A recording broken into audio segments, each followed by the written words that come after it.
मी श्रीमती शोभा तुळशीराम शिंदे। मी राहायला बेगमपेठ मध्ये। हे सगळी माझी घर आहेत। आता सध्याला माझी मावशी मामाचं घर आहे। ही आमची घर सगळी विकून गेलेले आहेत। आमचं लहानपण इथं सगळं गेलेलं आहे। या चौकीच्या पाठीमागं ही जी आमची खरादी गल्ली, हे सगळे आम्ही बहीण भावासारखं घरच्यासारखं एका ताटात खाऊन राहिलेले आहेत। हा माणूस इथं राहायला नव्हतं। आज आमची पिढ्यानपिढी, आमच्या 7 पिढ्या ह्या गल्लीत गेलेत, खरादी लोकांच्या, आमच्या माळी लोकांच्या।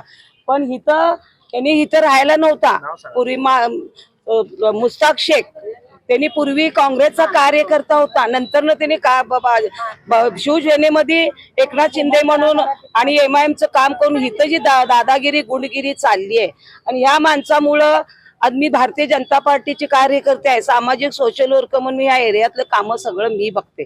आज 3 वर्ष झालं इतका त्रास आहे ह्या माणसामुळं। आज आम्ही इथले स्थायिक लोक राहून ना हिंदू ना मुसलमान आम्ही कुठल्या जागेमध्ये हात घातलो नाही। ज्या वेळेस रफिक हत्तुरे या वार्डाचे मेंबर होते, तर त्यावेळेस या लोकांनी त्यांना अंगठा छापसलं, काही कळत नव्हतं। स्टँडिंग वन असताना बेकायदेशीर 2-2 लाख रुपये देऊन ही जागे गाळे घेतलेले। आता मेंबर मरून गेलाय। आता उद्या जर हे झेंडा बेकायदेशीर आहे तर ते झेंडा तर लागला व तिथं तर इथं हिंदू मुस्लिमचं काय प्रकरण झालं तर ह्याला मी BJPचेच कार्यकर्ते आहे। तर मी शेवट जवळ जाऊन वरच्या लेवलला जर मी गेले, मी सगळीकडे जाणार। उद्या मी सोमवारी मुंबईला मंत्रालयात आहे, तर मी निवेदन देणार आहे सगळ्या अधिवेशन मध्ये। तिथं आहे मी देणार। हे जर प्रकरण वर झालं तर या एक तर 2 दंगली झाले, त्यावेळेस कुणी आले नाहीत आम्हाला सहकार्य करायला हिंदू मुसलमानला। ज्यावेळेस रियाज भाई, आणखी रवी बंडे, प्रदीप बंडे, आम्ही इथले लोक, आम्ही हिंदू मुस्लिम एकत्र आहे म्हणून आम्ही चौकात मोठमोठे कार्यक्रम घेतलो। त्यावेळेस तू कुठे गेला होता? त्यावेळेस तू यातला कार्यकर्ता होता ना तू?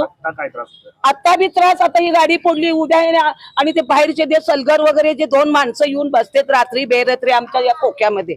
आज आम्ही इथं कार्यकर्ते आहेत ना, भाजप शिवसेनेचे आहेत, राष्ट्रवादीचे। महिलांना सुरक्षित वाटतं या वातावरणात? सुरक्षित वाटत नाहीत। आज आमचे ते 2 माणसं 4 माणसं आल्यामुळे आमच्या या एरियामध्ये एवढा गोंधळ वाढलेला आहे बघा। उद्या आम्हाला धोकादायक आहे। हा एक खोकं इथं हल्लं पाहिजे।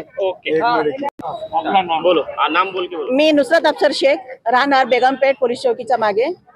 इथं मी 25-26 वर्षापासून राहिला आहे। आणि तुम्ही बघणार तर सगळे स्त्रिया जे उभारलेले आहेत त्यामध्ये वयस्कर पण आहेत। 50-60 वर्षापासून आम्ही सगळेजण या गल्लीत राहिलेले आहेत। मी सून म्हणून इथं आलेले आहे आणि 25-26 वर्षापासून मी इथं आहे। आमची ही रहिवाशी आहे, जाण्याचा रस्ता आहे। या रस्त्यामध्ये आमच्या घराच्या खाली आम्ही लावलेली कार त्यांनी दर दुपारी येऊन सर्वांसमोर धडधडीत येऊन त्यांनी कार आमची फोडलेली आहे।